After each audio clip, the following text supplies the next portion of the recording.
The Reverend Alexander Peden, also known as Prophet Peden, was one of the leading figures in the Covenanter movement in Scotland. Life. Peden was born at Auchincloich Farm near Saun, Ayrshire, about 1626, and was educated at the University of Glasgow. He was a teacher at Tarbolton and then ordained minister of New Luce in Galloway in 1660. After the restoration of Charles II, Peden had to leave his parish under Middleton's Ejectment Act in 1663.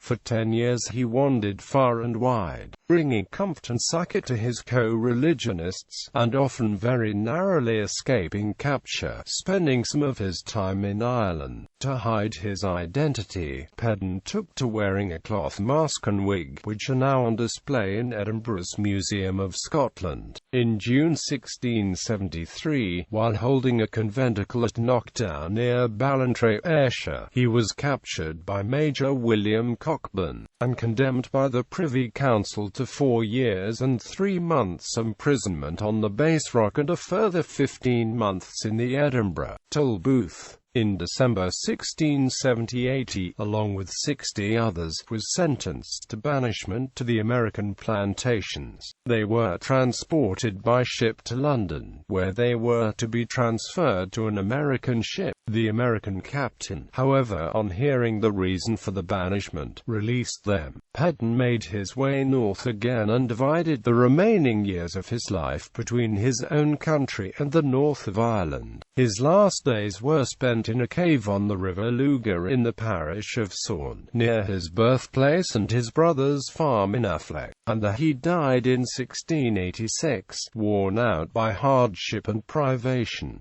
He was buried in Affleck churchyard. 6 weeks later his body was exhumed by troops from Saun Castle, who planned to hang his corpse from the gallows in Cumnock. However, William Crichton, 2nd Earl of Dumfries, objected to the hanging, so the troops buried the corpse at the foot of the gallows. In 1891 a monument was erected to mark the spot. Prophet Peden receives a good deal of attention in Jack Deere's book, Surprised by the Voice of God, which records prophetic and other charismatic gifts practiced by historical Reformed figures.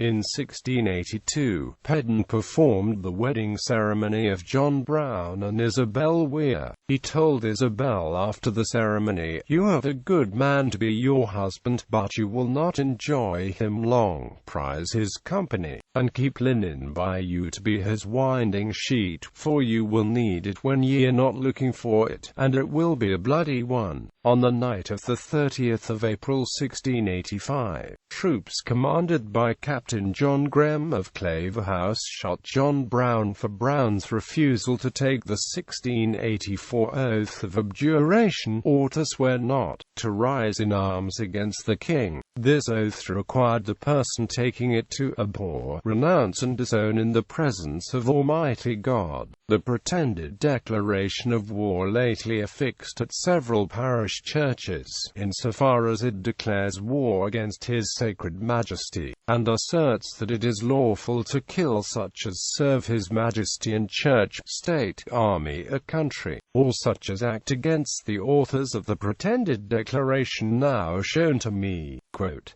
"This oath did not require one to proclaim the king, rather than Christ, as the head of the church. However, its inclusion of a reference to His Majesty's servants in the church was obviously a Erastian. It would have been understood by a Covenanter to be a promise not to resist the king's claimed supremacy in all causes, ecclesiastical as well as civil, as claimed in the 1682 Abjuration Act. Further, weapons and writings considered treasonous by the authorities were found in Brown's house. The story that Claverhouse subsequently taunted Brown's wife about his death appeared some years after his death, written by men who were not present at the time. Peden was 11 miles away. He prayed with the family of John Muirhead in his home, "Lord, when wilt thou avenge Brown's blood?" "Oh, let Brown's blood be precious in thy sight." Peden told them of his vision of Brown's wife weeping over his corpse and of Claverhouse killing John Brown. Isabel Brown buried her husband in the sheet she had saved. Peden was well known for God's spectacular answers to his prayers. Alexander Peden Stone. The Alexander Peden Stone was where Rev. Alexander Peden and others were said to have preached to Covenanters. The monument was erected around 1866 and is maintained by a local Covenanters committee. The stone on which the monument is mounted would have been used as the plinth by preachers.